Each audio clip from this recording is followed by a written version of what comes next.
Good afternoon, everybody.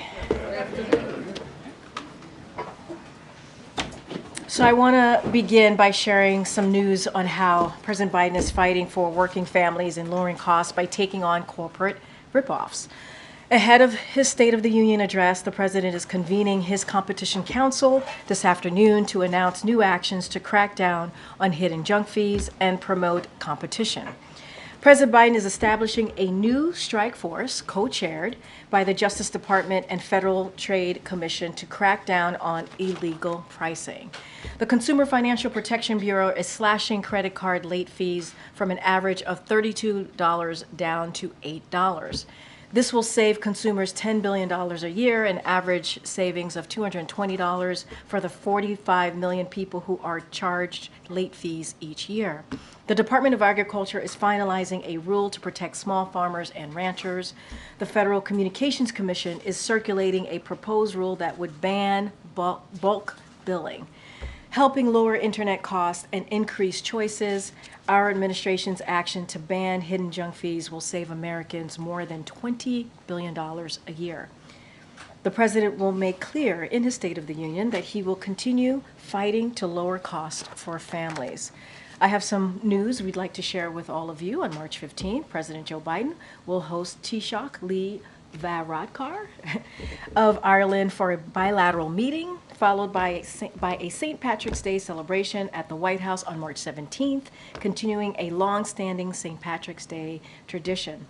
The leaders will reaffirm the close and enduring partnership between the United States and Ireland and the extraordinary bonds between our people. They will discuss our country's shared commitment to continue supporting Ukraine in the face of Russia's brutal aggression, as well as our cooperation on a range of other global issues. They will reaffirm their steadfast support for the Belfast Good Friday Agreement, as we welcome the recent restoration of Northern Ireland's executive and assembly. Vice President Kamala Harris and the Second Gentleman Douglas Emhoff will also host the Taoiseach and Mr. Matthew Barrett for breakfast at the Naval Observatory on March 15th. And as you can see, when I walked out, 3 of our amazing Wranglers came out with me. And so before we get started with the briefing, I have a couple of things that I want to say. So, they're moving up in the world. They're going to stay in the family, but still moving up, and it's so well-deserved of all 3 into new roles, obviously. Allison Bayless has been by my side since day 1 and a rock star Wrangler. I'm going to get emotional. For the last 2 years, is moving over to the campaign. There is no one who works harder or more hours on our team than Allison. As you can all attest by the hours of the day that she responds to your emails, she accomplishes everything with diligence and composure, and she always has a bright sunshine spirit. Even when I'm in my dark spaces, as we tend to joke around, and she has an incredible sense of humor and a wit that is unmatched. Silas Woods has the biggest heart of everyone that I know. And sometimes I worry about him because he has such a big heart.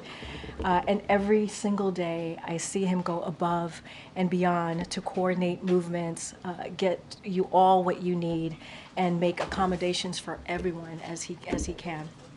And some of you don't know he's often the reason you're able to get that shot, right? Silas is really good at getting that shot, get in the room or hear what the president has to say, obviously.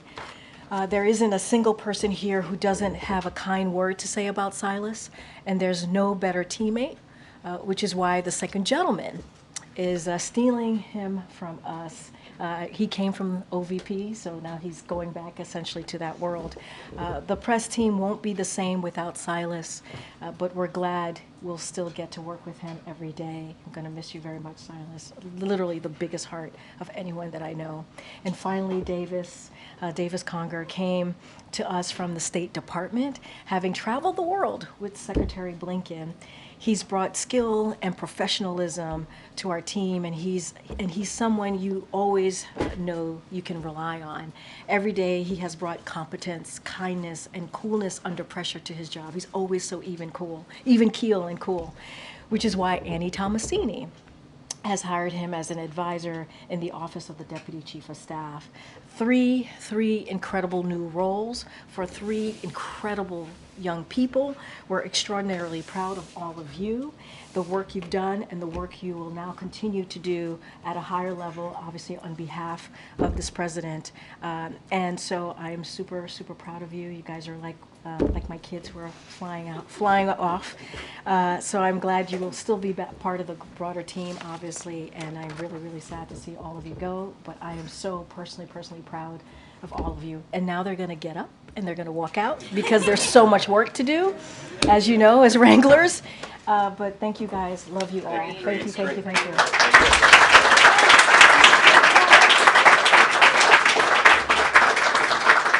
All right.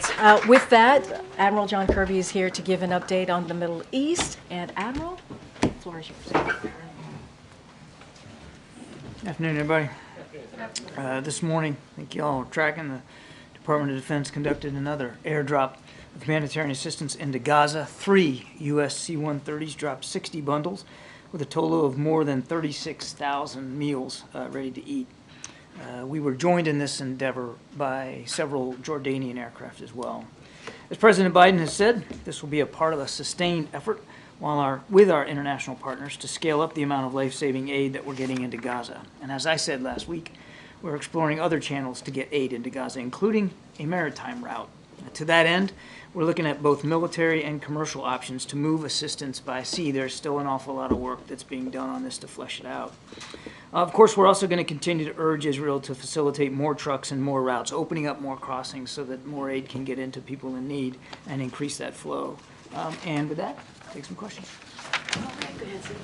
Thanks, John. With that number on the 36,000 meals, was that just the U.S. contribution to that, or was that also the Jordanian contribution to that area? That was just the U.S. The Jordanians flew, I believe it was 4 aircraft, and I can get you the exact number of how much they dropped, but it was food that they dropped too. And then in terms of the scale of that, I mean, that's a drop in the bucket of what the need is in Gaza right now.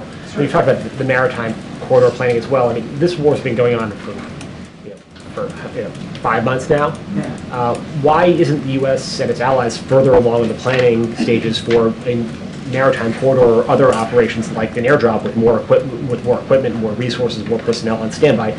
Should, from the moment the president gave the go-ahead, I mean, shouldn't there have been more contingency planning to get more aid in much faster? We've been working on the humanitarian assistance front since the beginning, as you said, many months ago. And quite frankly, the best and most efficient way to get aid in to people in a confined space like that in a very urban environment is on the ground.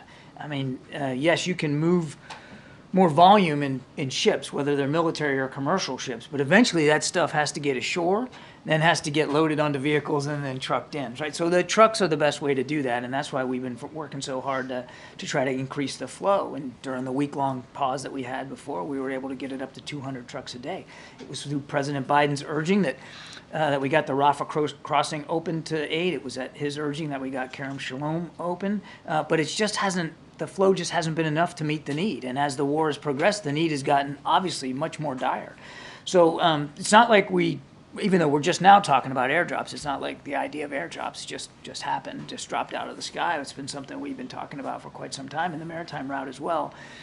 The maritime route, yes, it can move more volume at sea, but it also is going to require a heavier logistics lift and some infrastructure ashore, and very much going to need the support of allies and partners. And so those discussions are ongoing. And then does the president have any plans to meet with Benny Gantz before he leaves Washington this evening? No.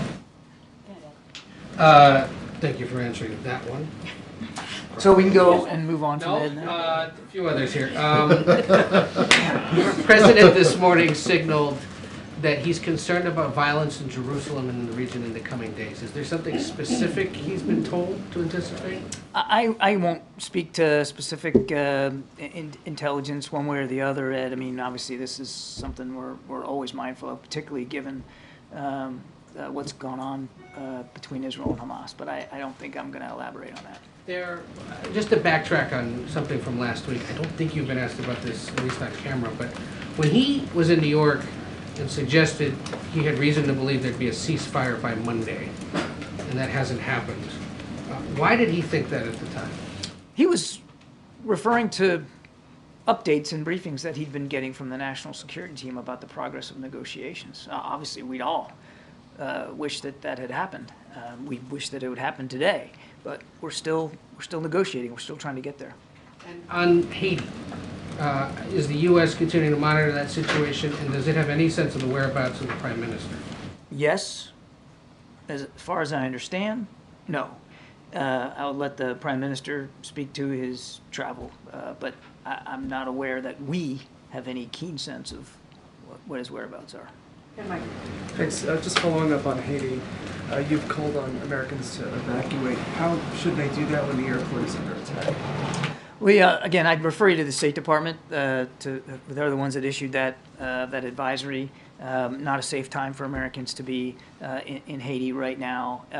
There are other ways to leave. Again, let the State Department do that. They're in touch with or are making themselves available to Americans who are there and want to get that information. You said yesterday that you're working to expedite this multinational force led by Kenya to deploy to Haiti as soon as possible. They've said that they're ready to deploy within 72 hours.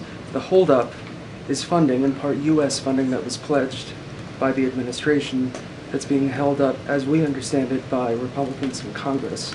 How urgent are those conversations, and how are you going to expedite it if you've got this key holdup? Yeah, I'm not sure that simplistic explanation is exactly accurate. That is the only thing holding this up. But let's put that aside. You're right. We're going to need some support, and we are working actively with members of Congress. I mean, I think we can all recognize that this is in our interest as well as the region's interest, and certainly the interest of the Haitian people to get a more stable, calm, secure environment there. So just one last follow-up. If that's a simplistic explanation, then what is the holdup? Again, Kenya's already agreed to do this. That's a big first step. And we're working with Kenya. We're working with other partners to see if we can get this multinational security mission up and running as soon as possible. I just don't have any more updates for you than that. Thanks, Admiral. Thanks, Karine. You had said yesterday that part of the reason why it's so hard to get aid into Gaza is, in some cases, because of the Israeli war cabinet. Is that acceptable?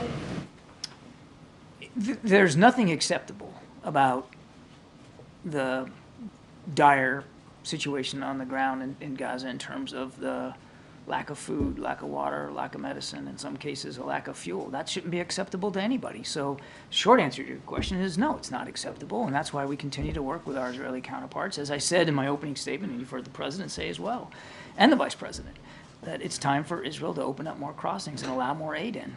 And on the Vice President, there were reports that the National Security Council had asked her to, quote, tone down her speech on Sunday. What can you say about that? I would point you to what the Vice President's spokesperson already said about that story in calling it inaccurate. Does the administration still believe it's more effective to withhold public criticism of Netanyahu in order to have more sway in private? And is that private sway waning? I don't think I'm going to accept the premise of that question. I mean, we have been nothing but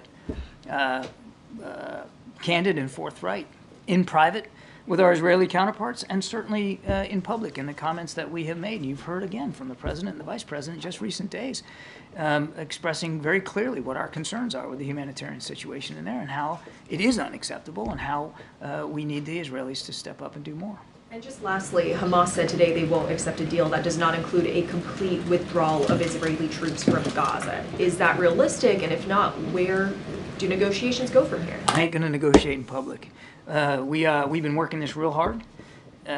as you heard from President Biden just today, that we're still hopeful we can get there, but nothing is done until everything is done, and not everything is done in terms of this negotiation. So what we're looking for and what we want, temporary ceasefire for about 6 weeks. That'll allow us to get more aid in, and more importantly, get all those hostages back with their families where they belong and reduce the violence. That's the deal on the table.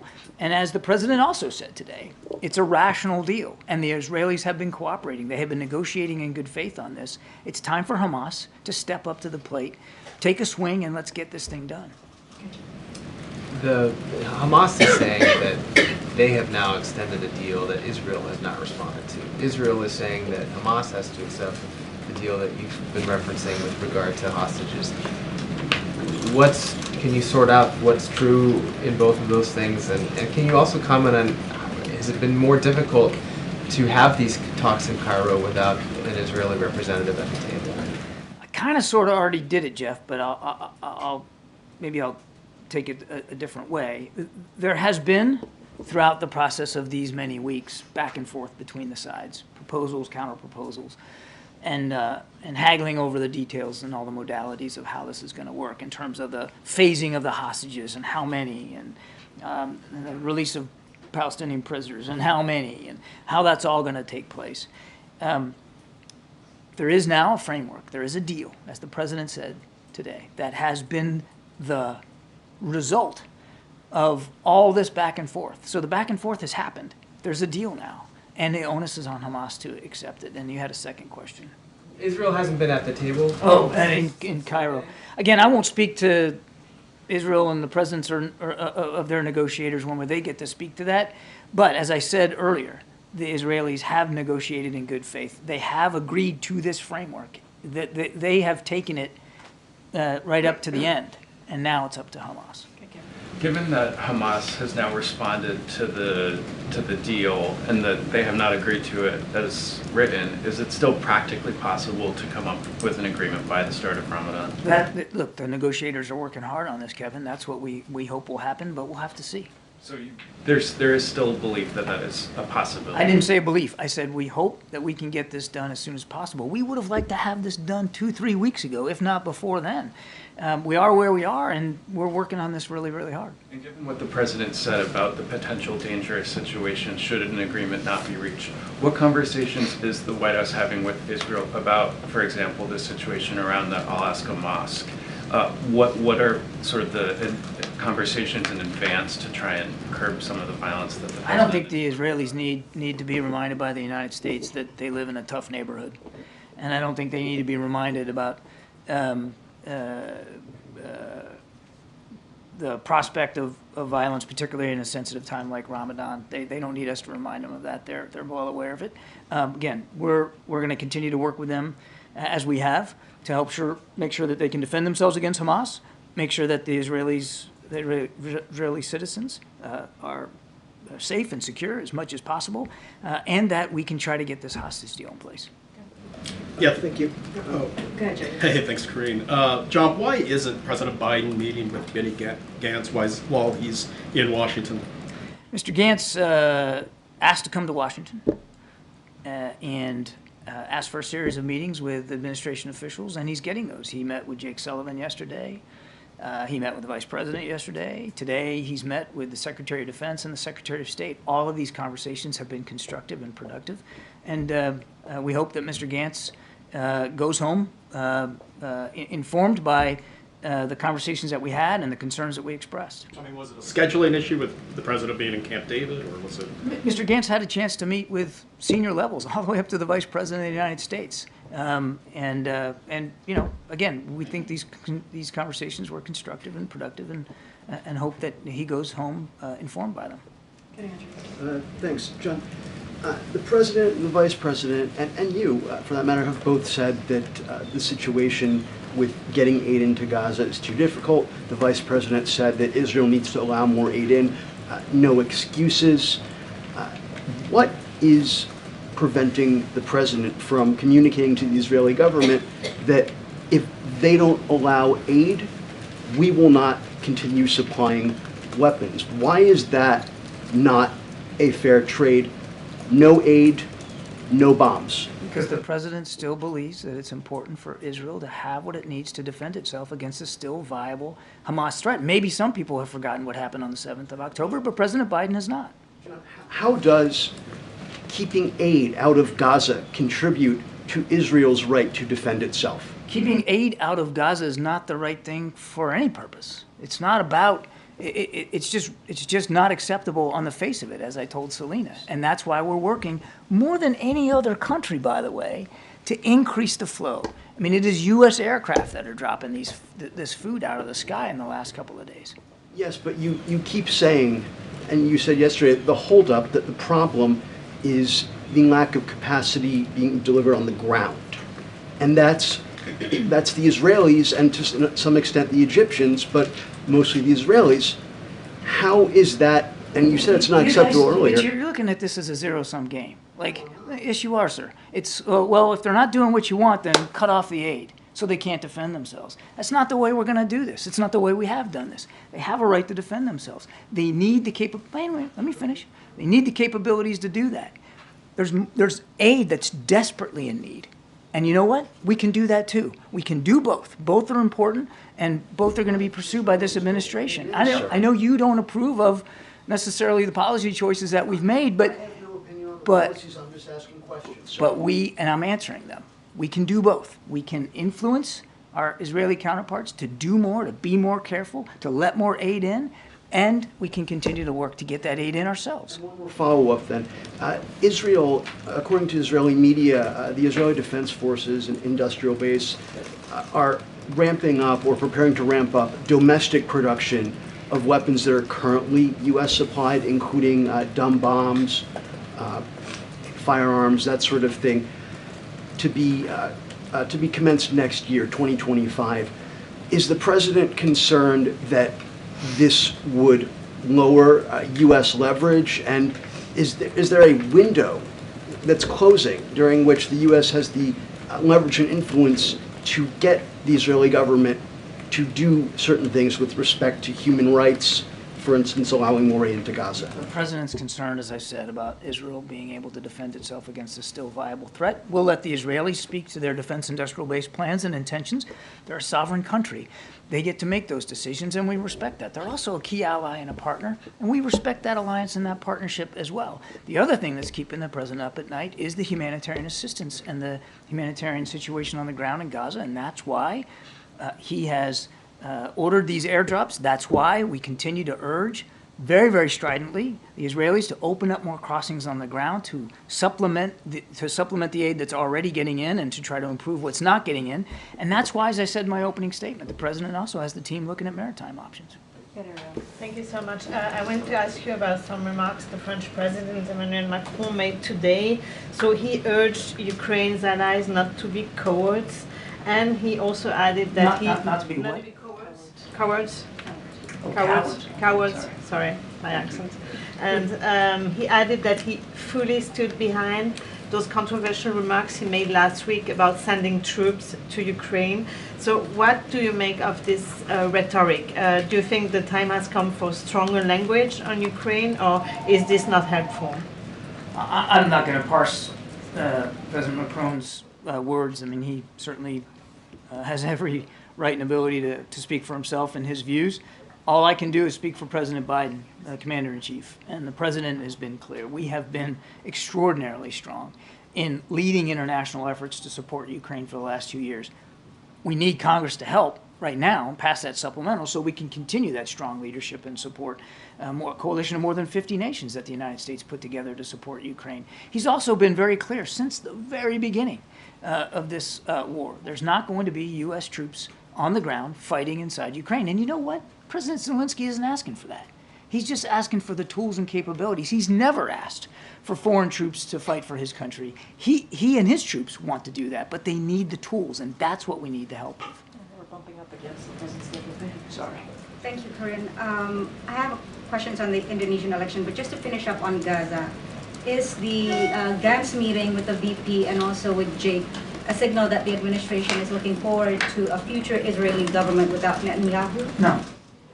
and maybe this one is for Karine, will the president use any part of his State of the Union address to acknowledge the anger of American Arabs and Muslims and progressive Democrats and explain to them why he's not imposing conditionalities on Israel? I'm going to go around and I'll get to that question. Let me just get to a couple more people. Okay, great. And so just on the Indonesian election, China, the United Kingdom, Australia, and several other countries have congratulated Indonesia's President-elect Prabowo Subianto on his apparent victory. Is there a reason why the administration is waiting?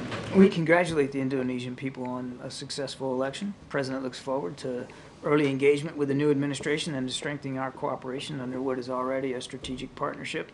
We're obviously closely following the ongoing vote count, and we understand that Minister Subianto has a significant lead.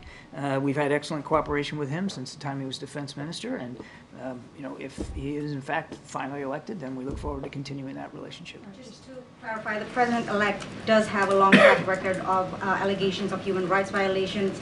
He was at one point the son-in-law of former President Suharto, who ruled Indonesia for 32 years, and his vice president-elect is the son of the outgoing President Joko Widodo. Is the administration concerned at all about democratic backsliding in Indonesia? We never back away from our concerns about the need for human rights, civil rights, and all the values of democratic institutions, and the President absolutely will not shy away about expressing our concerns. Okay. Admiral, to ask that question more directly, or one of the other questions I was just asked, in Israel, the Vice President's meeting with Gantz was seen as a snub to the Netanyahu government, was it?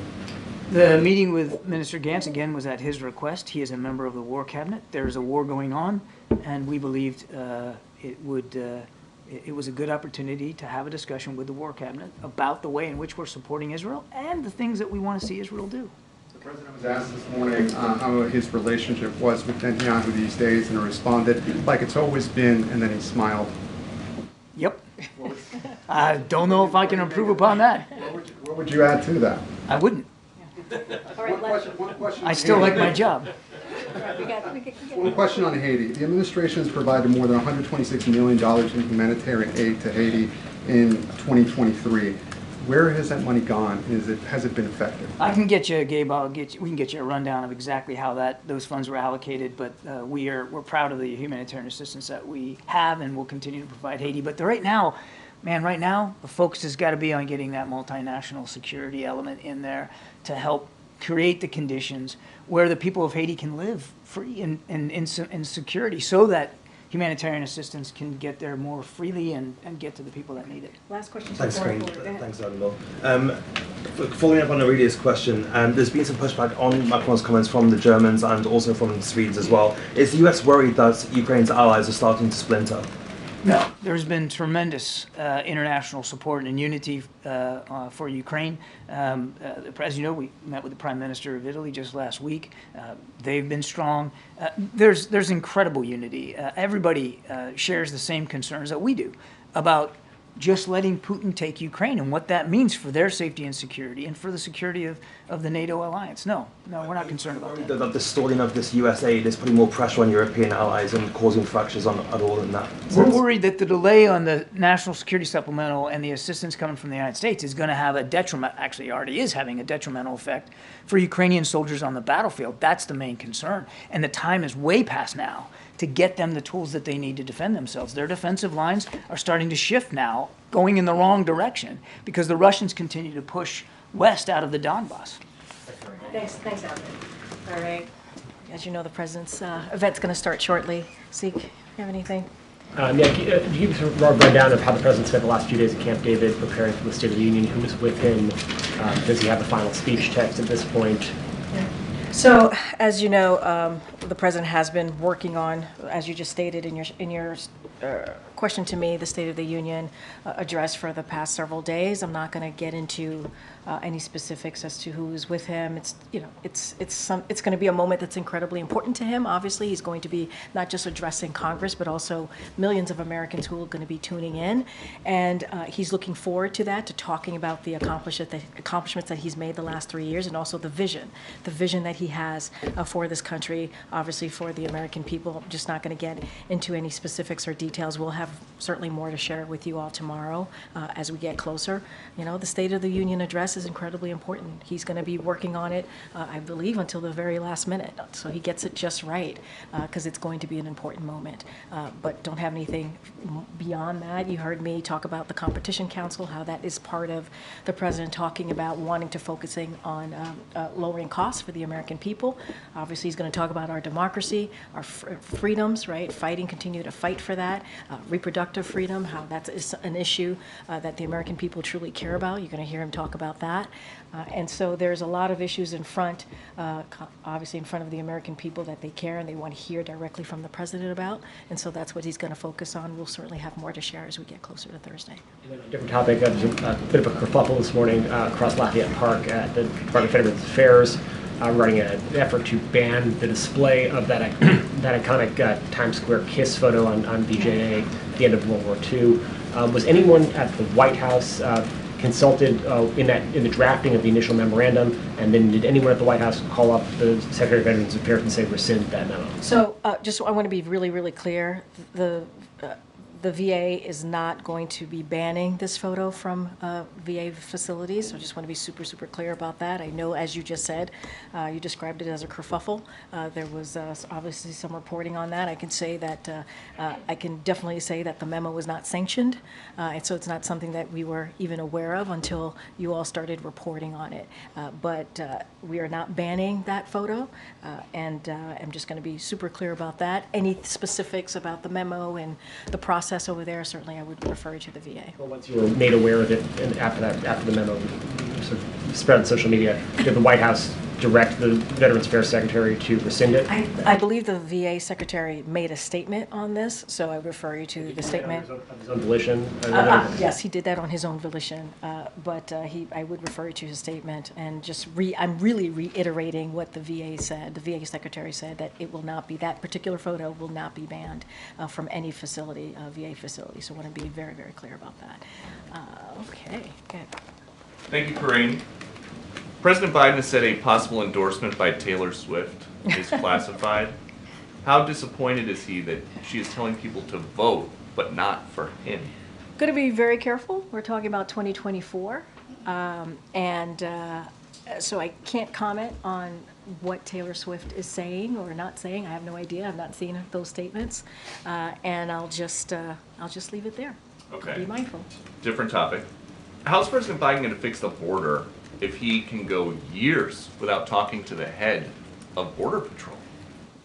He was literally just with the chief of the Border Patrol just this past Thursday in Brownsville, Texas. You all reported it. You all saw it. He was with the chief, Chief Owens, I believe. The chief, who was in charge for 2 years before that, said, "I've never had one conversation with the president or the vice president." How is that possible? So one thing I will say about Chief, you're talking about Chief Ortiz. This is Chief Ortiz. Yeah. So he was invited, I believe, to participate in the president's first trip visit to El Paso, which was back in January of 2023, and he did not attend. He was invited, but he was invited. He did not attend. What I can say is that you saw the president with the present chief, which I think is important because we are dealing with challenges at the border, because the president has make that a priority, worked with the Senate in a bipartisan way to come up with a way to move forward on the border, on immigration. Republicans rejected it because of what the former president, Donald Trump, told them to do. He told them to reject that proposal. So the president is going to continue to be steadfast, focus on an issue that majority of the American people care about, which is the border. Let's not forget, if that policy had went into law, it would have been the toughest and the fairest bipartisan border security agreement in decades. And last one, yeah. Will President Biden publicly address Laken Riley's murder, allegedly at the hands of an illegal immigrant who was released by law enforcement multiple times on Thursday night? I know he's got a statement, but what about at the State of the Union? Look, I do want, this is such a tragic story and obviously situation. This is someone's life that was lost, so I do want to always acknowledge and extend our deepest condolences to her family and to her friends and the people who loved her. And so want to always be sure to say that, and because it's so tragic. Look, I don't have anything to share about the president's speech as it relates to that particular question that you have. But we want to always be sure that we lift up the families who have lost their loved ones in that way. And I would reiterate, you just asked me about the Border Patrol chief. The president was just there with the current chief, Owens. The president went to the border, obviously Bronzeville, Texas, to lift up the importance of doing something at the border. And I would be remiss if I did not continue to say that Republicans rejected a bipartisan proposal that came out of the Senate. And so if they truly, truly cared about what was going on at the border, if they truly cared about this immigration policies and trying to fix that, trying to move forward in a way where we have a tough and fair law, they would work with us on it. They wouldn't listen to the former president, who is clearly telling Republicans to reject it for his own political gain. And that's shameful. That's truly shameful. Go ahead, Selena. Will the president be watching the election results come in tonight? So, as you know, the president's going to be talking about the Competition Council today. He is continuing to work, obviously, on his State of the Union address because it's important to him. He knows how important it is for the American people to hear directly from him. I don't have anything to share. I've not spoken to him about his plans tonight. Obviously, he will be kept updated, and he'll be aware of what's going on tonight as we see elections happening across the country. I just don't have anything specific on that.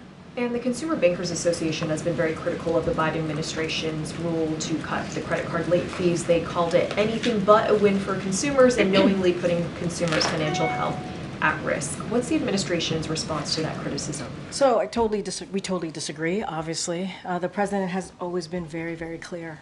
He's going to do everything that he can to make sure that we're lower cost for the American people. And what we're seeing is that we're seeing, corporations obviously not passing along their gains to Americans, to American consumers, and we've always been very clear about that. And so we want to make sure that we protect Americans. We want to make sure that we obviously protect American consumers. So we disagree with that sentiment. We disagree with that statement, and the president's always going to put the American people first. Good job. Karine, does the White House have a position or comment on the latest bill in Congress to crack down on TikTok, just introduced today, I believe?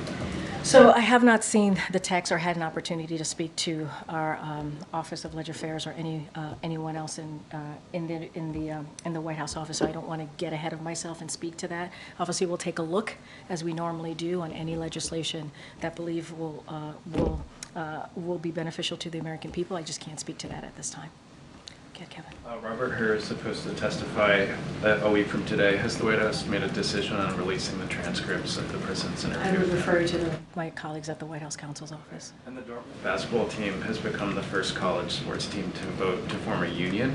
Does the White House think that that's a good idea? Is that a smart move for college athletes? So, look, I'm going to obviously let teams make their decisions for themselves. We're not going to weigh in on that. As you know, the president's a union guy.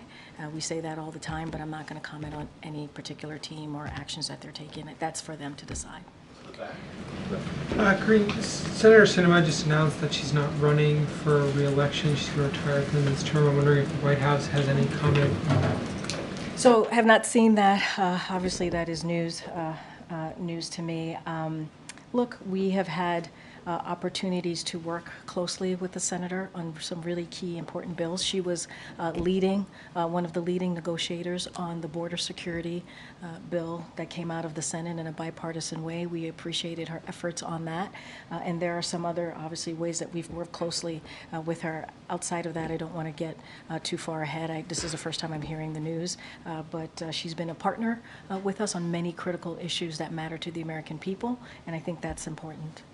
Is there anything you can tell us about the president's travel after the State of the Union this weekend and next week? I think bless you. I believe the campaign has made some announcements on some travel that the president will be doing after the State of the Union, so I would refer you to them. It is common that after a State of the Union, the president goes around the country to speak directly to the American people. You're going to see the president do the same, but I would refer you to the campaign on specific stops that he has coming up. Karine, I just wanted to ask about the Meta breakdown this morning, hundreds of thousands of users. Do you have any more information on that and whether it's connected to a cyber attack? So obviously we all are aware of what happened for the last couple of hours, the incident, and so don't have anything at this time.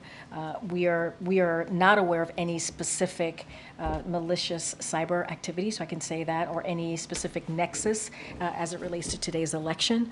But we would have to refer you to the individual social platforms, obviously, for any more information on that. Quick separate one on the minibus spending agreement and kind of heard about $45 million in fees from the Justice Department's antitrust division. So I'm just wondering, given the administration's take on antitrust, is this a concern that that money would be going away? So look, as it relates more broadly, well, I'll say this. The president obviously strongly supports funding for antitrust enforcement, which is critical to promoting competition and lowering costs for consumers. This is a bit more complicated, so I just want to break this down a little bit. The antitrust funding proposed in the funding bill is a 4% increase over the last year and a 26% increase since 2021. Because of the Fiscal Responsibility Act, every agency is subject to budget caps, so preventing us from fully funding programs the way we want to. These full year bills represent a compromise. Obviously, this is what has come together with these 6 different bills. So no one got everything they wanted, obviously. That's what a compromise is.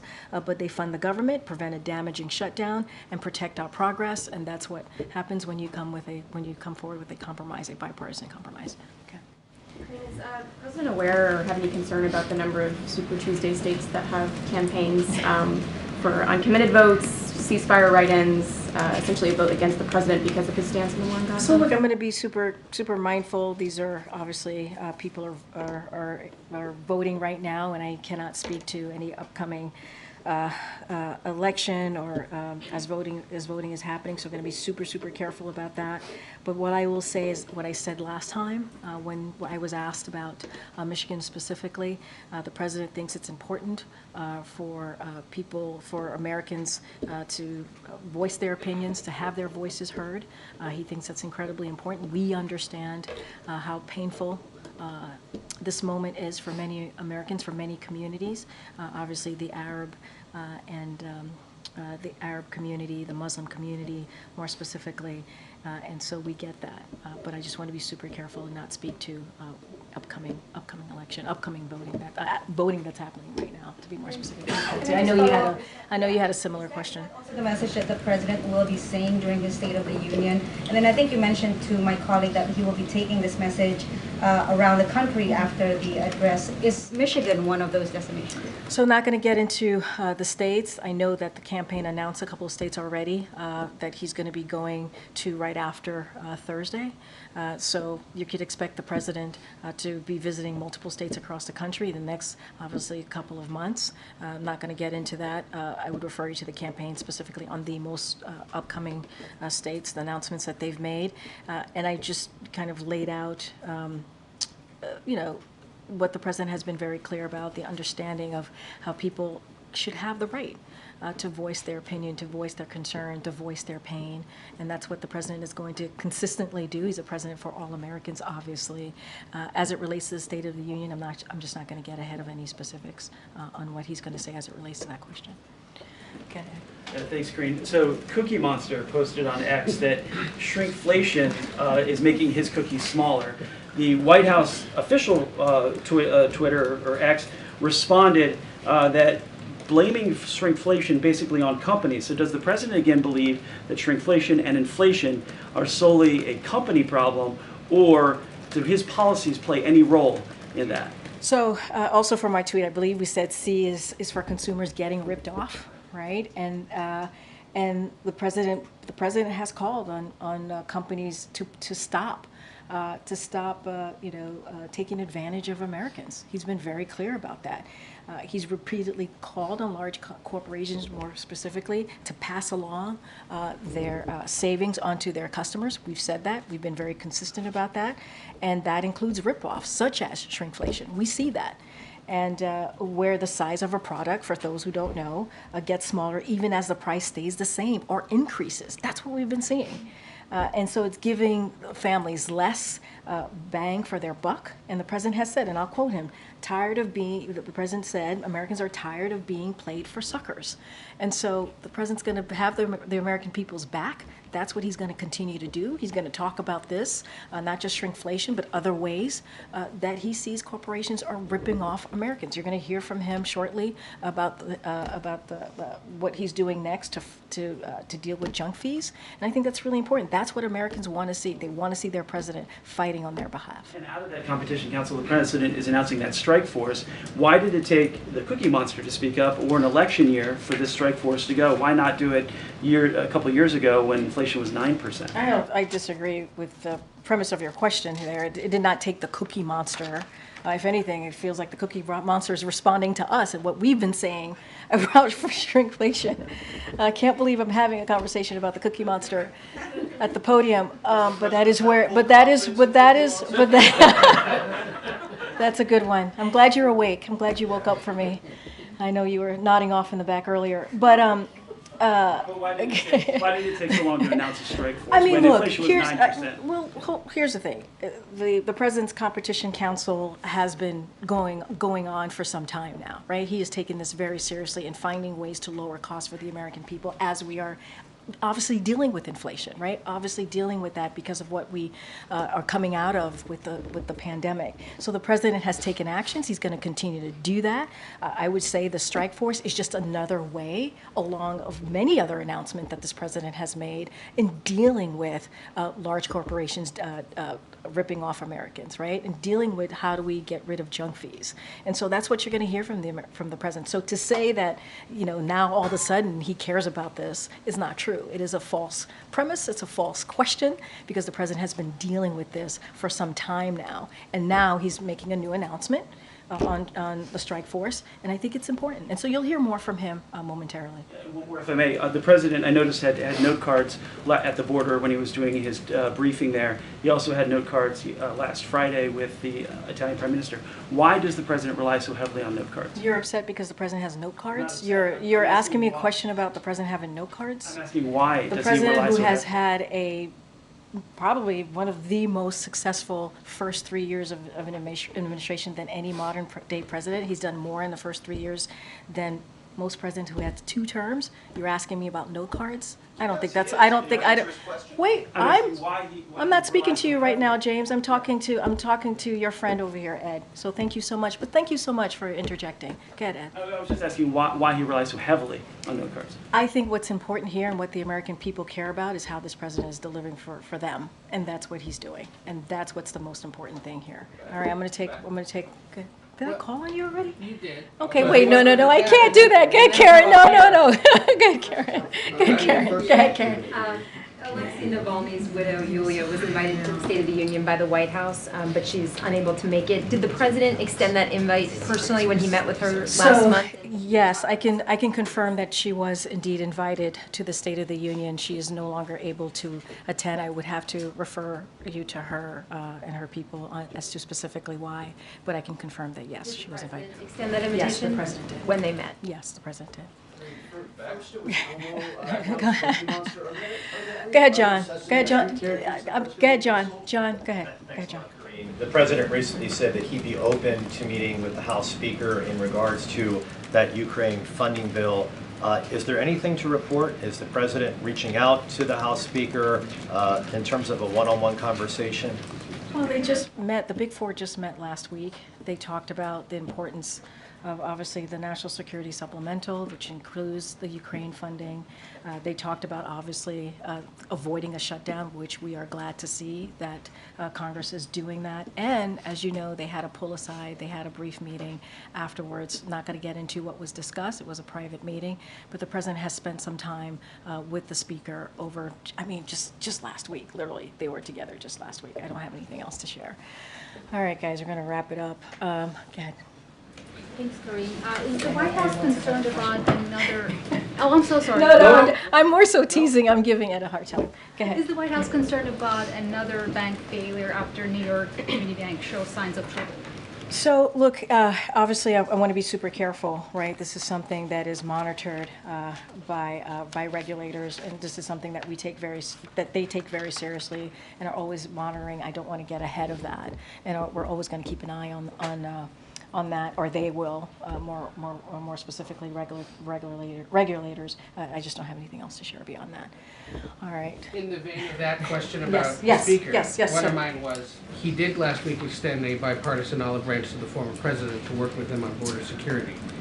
Beyond saying that rhetorically, has there been any other attempt to reach him to talk about possibly working together? Have you heard from the Trump camp about it? Well, as it relates to the Trump camp or campaign, that's something that I would refer you to the campaign on. Look, the president has been very clear, and I think you've seen it in his action. The fact that we worked with Republicans to try and get to a border security proposal, we did that because we believe it needed to be dealt with in a bipartisan way.